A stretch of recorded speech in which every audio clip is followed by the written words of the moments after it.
Je vais te montrer une recette que j'ai préparée pour des invités. Il s'agit d'un poulet rôti farci au vermicelle accompagné de plein de petits légumes. Franchement, la vidéo, elle est pas très lumineuse, mais c'était tellement bon que je pouvais pas ne pas partager cette recette. Si tu as des invités prochainement, je te conseille vraiment d'enregistrer cette vidéo. Tu vas commencer par préparer la farce. Donc tu fais tremper un petit bloc de vermicelle de riz 4 minutes dans de l'eau bouillante et ensuite tu les égouttes.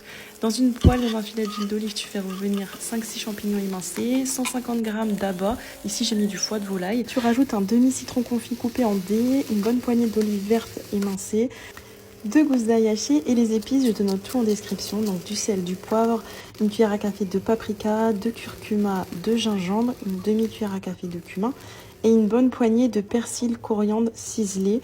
Tu rajoutes tes vermicelles, tu mets un petit coup de ciseau pour les couper et tu mélanges tout ça avec une bonne cuillère à soupe d'huile d'olive pendant environ 2-3 minutes, pas plus, puisqu'après ça va cuire dans le poulet.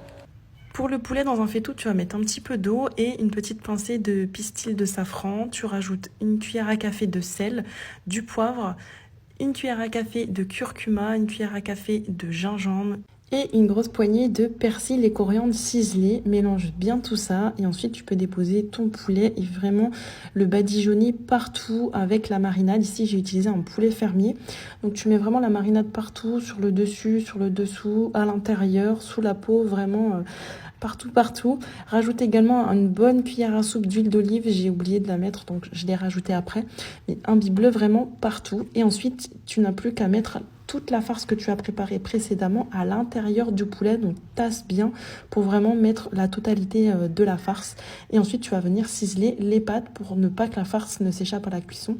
Donc ferme bien ton poulet et fais-le cuire dans un premier temps dans le faitout. Tu rajoutes environ 200 ml d'eau et tu le fais cuire pendant 1 heure sans le retourner pour éviter que la farce ne s'échappe.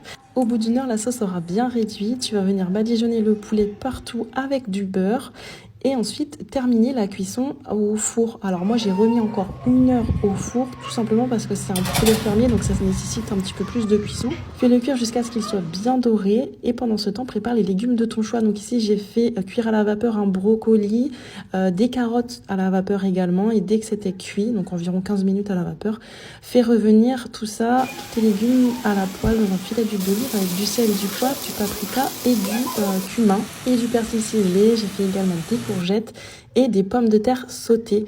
Et voilà, ensuite une fois que ton poulet est cuit, dispose tous tes légumes tout autour. Cette vidéo n'était pas du tout prévue, c'est un repas que j'ai décidé de faire vraiment à la dernière minute. Les invités étaient déjà derrière en train d'attendre, il n'y avait pas de luminosité, enfin bref, je me suis pas appliquée sur la présentation.